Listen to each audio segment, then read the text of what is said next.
Digital India के दौर में जहां हम 1 रुपए की माचिस से लेकर ऑटो का किराया भी ऑनलाइन पे करते हैं, वहां मैं अगर आपसे कहूं कि भारत में पिछले 15 दिनों में 61,000 करोड़ मतलब 61,000 करोड़ रुपए का कैश विड्रॉ हुआ है, तो आप क्या कहेंगे?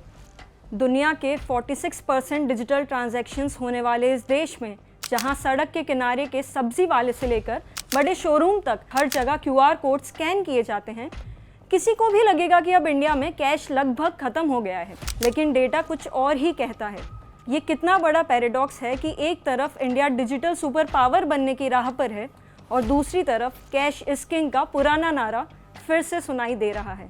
RBI की रिपोर्ट के मुताबिक सिर्फ अप्रैल 2026 के पहले 15 दिनों में भारतीयों ने बैंकों से 61,000 करोड़ रुपए विड्रॉ किए।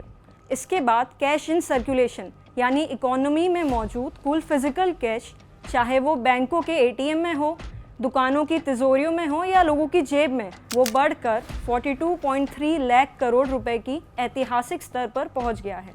और इससे ज़्यादा चौंका देने वाली बात यह है कि 8 नवंबर 2016 यानी डीमोनेटाइजेशन के बाद ऐसा पहली बार हो रहा है। पर इसके कारण क्या है? क्यों लोग कैश विड्रॉ कर रहे हैं? और सबसे बड़ा सवाल ये है कि इसका असर आपके होम लोन, कार लोन और पूरी इकोनॉमी पर कैसे पड़ रहा है। यह कहानी उस डर की, चुनावों की, सोने की बढ़ती कीमतों की और उस इनविजिबल इकोनॉमी की है जो आज भी कैश पर चलती है। आज हम इसी कहानी को डिकोड करेंगे। नमस्कार, मैं हूं वैशाली और आप देख रहे हैं जिस्ट। तो सबसे पहले शुरू करते हैं उस फैक्टर से जो भारत में हर कुछ सालों में अचानक कैश की मांग को एक्सप्लोड कर देता है। इलेक्शंस। जी हाँ, अभी 5 राज्यों में स्टेट असेंबली में जो इलेक्शंस कंप्लीट हुए, उनकी भव्य रैलियों को तो आपने देखा ही होगा। पॉलिटिकल कैंपेनिंग से लेकर transport, booth management, voter mobilization, इन सब में भारी मात्रा में कैश का इस्तेमाल होता है, क्योंकि डिजिटल ट्रेल नहीं छोड़ सकते ना, वरना इलेक्शन कमीशन के रडार में आ जाएंगे। तो ये पहला और बड़ा कारण है बढ़ती कैश इन सर्कुलेशन का। लेकिन चुनाव अकेले इस कहानी को एक्सप्लेन नहीं करते। एक और कारण है जो शायद और भी गहरा है, टैक्स का डर। आपको याद होगा कि जुलाई 2025 में कर्नाटका में लगभग 9,000 छोटे व्यापारियों को 18,000 GST नोटिसेस भेजे गए थे। ये नोटिसेस उनके UPI ट्रांजैक्शन डेटा के आधार पर जारी किए थे। दावा किया था कि उनका एनुअल टर्नओवर GST थ्रेशोल्ड से ऊपर चला गया है। लेकिन दुकानदारों का कहना था कि उनका असली प्रॉफिट इतना नहीं है, वो तो बस रोज के 10-20 के सैकड़ों छोटे UPI पेमेंट्स लेते हैं, जिससे ट्रांजैक्शन वैल्यू बड़ी दिखने लगती है। यही वजह है कि जो दुकानदार कभी गर्व से अपनी दुकानों में QR कोड लगाकर बैठते थे, अब उन्हें ही QR कोड गले का फंदा लगने लगा है। नतीजा ये हुआ कि कई लोगों ने QR कोड्स हटा दिए और वापस कैश ट्रांजैक्शंस की तरफ लौट आए। सरकार ने GST नोटिस भेजकर डिजिटल ट्रांसपेरेंसी बढ़ाने की कोशिश की, लेकिन नतीजा उल्टा हुआ। लोग वापस इनफॉर्मल इकोनॉमी की तरफ भाग गए, जहां वो टैक्स अवॉइड भी कर रहे हैं। इस फॉर्मलाइजेशन की कोशिश ने डीफॉर्मलाइजेशन ट्रिगर कर दिया। इन सब के बीच वेस्ट एशिया में वॉर शुरू हो गई। अमेरिका ईरान वॉर से बाजार में महंगाई देखने को मिली। 2025-26 में सोने की कीमत लगभग 1,60,000 प्रति 10 ग्राम तक पहुंच गई। और जैसे ही कीमतें बढ़ी, कई लोग प्रॉफिट बुकिंग करने के लिए सोना बेचने लगे और जो पैसा कमाया उसे कैश में सेव कर लिया। एक्सपर्ट्स के मुताबिक लोगों का पैसा बैंक से बाहर रखने का एक कारण ये भी है कि बैंक की FD interest rates inflation rate से भी कम है। तो जब बैंक में पैसा रख कर नाम मात्र का प्रॉफिट ही होता है, तो लोग पैसा कहीं और इन्वेस्ट कर देते हैं या भविष्य के डर से अपने घरों में जमा कर लेते हैं, जिसे प्रिकॉशनरी डिमांड भी कहा जाता है।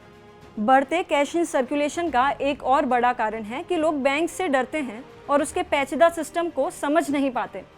पिछले महीने की उड़ीसा की घटना को याद कीजिए, जहां जीतू मुंडा अपनी मरी हुई बहन के स्केलेटन को लेकर बैंक पहुंच गए, सिर्फ इसलिए क्योंकि उनके अकाउंट से मात्र 15,000 निकालना चाहते थे। पर पेपर वर्क और बैंकिंग प्रोसेस को समझ नहीं पाए।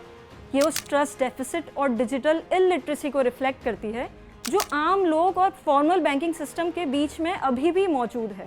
अभिषेक उपाध्याय, जो ICICI सिक्योरिटीज प्राइमरी डीलरशिप के रिसर्च को हेड है, उनके मुताबिक एक कारण ये भी है कि पिछले कुछ सालों में इंडिया में जीडीपी ग्रोथ के कंपैरिजन में कैश डिमांड उतनी तेज़ी से नहीं बढ़ रही, लेकिन अब रूरल डिमांड के स्ट्रॉन्ग कमबैक की वजह से एक शार्प रिबाउंड देखने को मिल रहा है। गांव और इनफॉर्मल इकोनॉमी में आज भी कैश पर डिपेंडेंस ज़्यादा है, और जैसे ही वहाँ कंजम्पशन और इनकम बढ़ी, वैसे ही बैंकिंग सिस्टम से कैश विड्रॉल्स भी तेज़ी से बढ़ने लगे। तो इन्हीं सब कारणों से पैसा सिस्टम से बाहर जा रहा है। लेकिन असली सवाल ये है कि इसका नतीजा क्या होगा, इससे बैंकिंग और इकोनॉमी पर क्या इम्पैक्ट हो रहा है। देखिए, जो पैसा हम बैंक्स में डिपॉजिट करते हैं, बैंक्स उसी पैसे से लोन्स देती है, पर इन विड्रॉल्स की वजह से HDFC और ICICI जैसे बड़े बैंक्स का क्रेडिट डिपॉजिट रेशियो 80% से पार जा चुका है। मतलब विड्रॉल्स की रफ्तार डिपॉजिट से कई ज़्यादा हो गई है। इससे बैंक्स को लोन देने के लिए दूसरे महंगे सोर्सेज का सहारा लेना पड़ता है, जैसे बड़े कॉर्पोरेट्स जो ज़्यादा इंटरेस्ट मांगते हैं। इससे ये डर है कि अब बैंक्स होम लोन्स और कार लोन्स का इंटरेस्ट रेट भी बढ़ा देगी, जिससे एक विशियस साइकिल स्टार्ट हो जाएगी।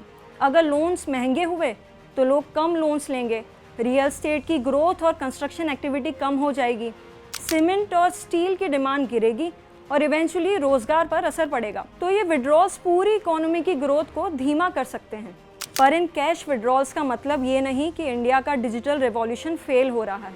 SBI की इकोरैप रिपोर्ट बताती है कि कैश और डिजिटल पेमेंट्स इंडिया में साथ साथ बढ़ रहे हैं, न कि एक दूसरे को रिप्लेस कर रहे हैं। लोग UPI रोजमर्रा की माइक्रो ट्रांजैक्शंस जैसे चाय, कैब, किराना के लिए यूज़ करते हैं, लेकिन जब बड़े ट्रांजैक्शंस करने होते हैं तो भरोसा आज भी कैश पर ही है। इसलिए डिजिटल पेमेंट्स ने विजिबल इकोनॉमी को ट्रांसपेरेंट और एफिशिएंट बनाया है, लेकिन मानवीय भरोसा कैश पर था, वो अभी भी है। कन्वीनियंस के लिए UPI है, लेकिन ट्रस्ट, प्राइवेसी और सिक्योरिटी के लिए आज भी कैश ही है। पर सवाल ये है कि क्या ऐसा दिन भी आएगा जब कैश इज किंग सच में हिस्ट्री बन जाएगा, या भारत में यह हमेशा जिंदा रहेगा?